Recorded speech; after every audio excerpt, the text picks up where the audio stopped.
Bonjour les enfants. Alors, dans la page 215 de votre manuel croque-feuille, dans la 5e année, je vous invite à suivre avec moi la leçon du sujet. C'est une leçon qui a déjà été vue, bien sûr, durant les années donc, par lesquelles vous êtes passés, mais aujourd'hui, on va faire comme une sorte de récapitulation pour voir toutes les situations que l'on peut rencontrer dans une phrase où se trouve un sujet. Alors, le sujet déjà, comme rappel, le sujet d'un verbe répond à la question « qui est-ce qui ?» ou bien « qu'est-ce qui ?» Donc, qui est-ce qui pour la personne, qu'est-ce qui pour l'animal ou la chose. Qui est-ce qui fait ça ou qu'est-ce qui fait ça? Donc, je cherche la personne ou la chose qui fait l'action.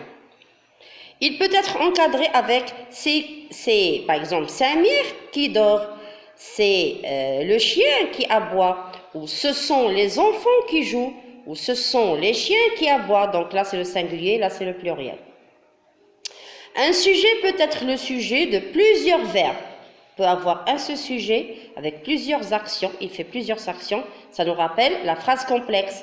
Zoé transpire, grelotte, prononce des paroles incompréhensibles.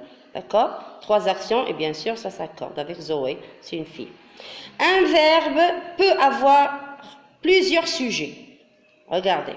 Sa tête, ses bras, ses jambes lui font mal. Il y a beaucoup de choses qui font mal à cette personne.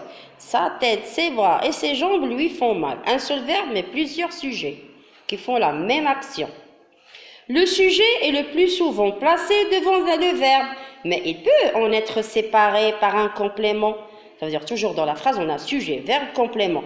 Mais des fois, on peut mettre le complément entre les deux. D'accord? On peut faire des jeux comme ça pour un petit peu développer la phrase. Surtout quand on ajoute par exemple des circonstances. Le temps, le lieu, la manière, etc. Regardez. Une terrible soif lui brûle la gorge. Une terrible soif lui brûle la gorge. Alors le verbe c'est brûle, le sujet c'est qu'est-ce qui lui brûle la gorge? C'est une terrible soif. Voici le sujet. Mais il est séparé par ici un pronom personnel, COI. Hein? Vous voyez, lui brûle la gorge. Son sommeil dans la nuit a été agité. Qu'est-ce qui a été agité? Voici le verbe. Qu'est-ce qui a été agité? C'est son sommeil. Oh, mais qu'est-ce que ça fait là? Dans la nuit, c'est une circonstance qu'on a ajoutée. Regardez les 2 virgules de ce côté et de ce côté. Ça veut dire que ça peut être déplacé, ça peut être supprimé. Je peux dire dans la nuit, son sommeil a été agité. Ou bien son sommeil a été agité dans la nuit.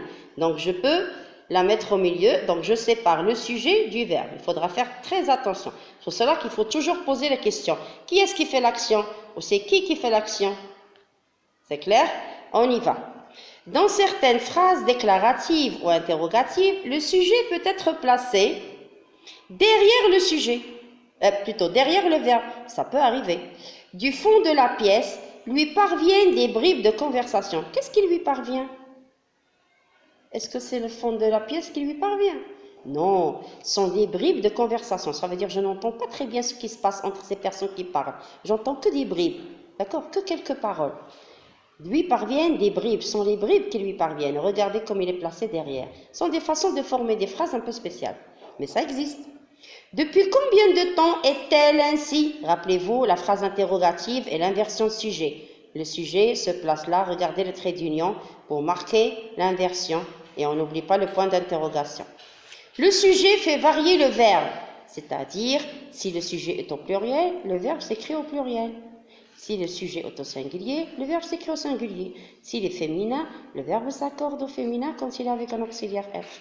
Zoé et Lola transpirent, regardez, ENT parce qu'on a 2 personnes, c'est le pluriel. Grelotte, prononce, je n'oublie pas d'accorder les 3 actions, car ce sont le même sujet qui fait les 3 actions, phrase complexe. Et les rentrées, regardez rentrées, on n'a pas oublié de marquer le féminin, car c'est le participe passé, conjugué avec l'auxiliaire être, ça s'accorde. Elles sont rentrées, regardez, auxiliaire être, participe passé s'accorde avec le sujet féminin pluriel. Donc, je n'oublie pas ces détails au niveau de l'orthographe, sont très importants. Le sujet d'un verbe peut être un nom propre, là c'est on récapitule tout ce que nous avons vu. Ça peut être un nom propre comme Zoé, un Hamid, Amin, etc. Un groupe nominal enrichi ou pas, un groupe nominal comme la voiture, ou bien enrichi comme la petite voiture.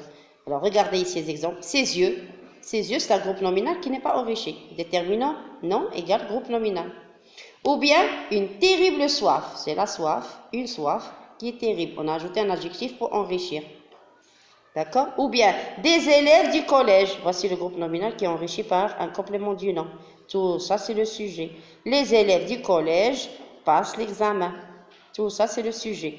Le sujet est là. C'est un groupe nominal qui est complété par un complément du nom. Tout ça, si je te demande où est le sujet, tu entoures tout ça. Car tout ça fait l'action. Votre fille qui fréquente le collège est gentille. Donc, tout ça, c'est le sujet. Avec une proposition relative. Regardez le pronom relatif, c'est un complément du nom. Votre fille est complété. Tout ça, c'est le sujet. D'accord? Un pronom personnel, je, tu, il, elle, etc. Un pronom relatif, qui fréquente. D'accord?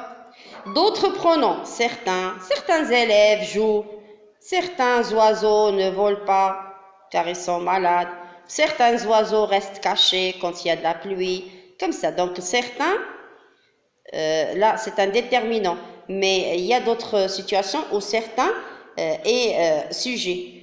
Certains parlent, ou quelqu'un parle, cela est formidable. Donc, cela devient un sujet de est formidable. Certains parlent. Certains devient sujet de parle.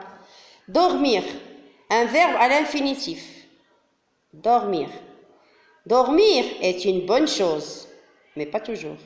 Dormir est une bonne chose, mais modérément. Donc, dormir devient sujet de est une bonne chose. C'est un verbe, mais il devient sujet. Donc, voici plusieurs situations variés où le sujet peut être un nom propre, un groupe nominal enrichi ou pas. Donc enrichi, ça veut dire s'il n'est pas enrichi, je peux souligner seulement ses yeux. Si je trouve que ça, je souligne tout ça, je dis c'est le sujet. Avec son complément, avec le complément, tout ça, ça fait le sujet. Un pronom personnel, pronom relatif, d'autres pronoms, ou bien un verbe à l'infinitif. Toutes ces situations qu'on peut rencontrer dans les phrases, on dit que voici le sujet, c'est celui-ci qui fait l'action. Sans oublier que pour trouver le sujet, je dois poser la question, qui est-ce qui fait l'action? Bien, qu'est-ce qui fait l'action? Alors, je vous invite donc à relire encore et à suivre l'explication que je viens de faire, de relire et de revoir encore la vidéo au moins trois fois pour bien assimiler ce que je suis en train d'expliquer. Et on passe aux exercices plus tard. Au revoir.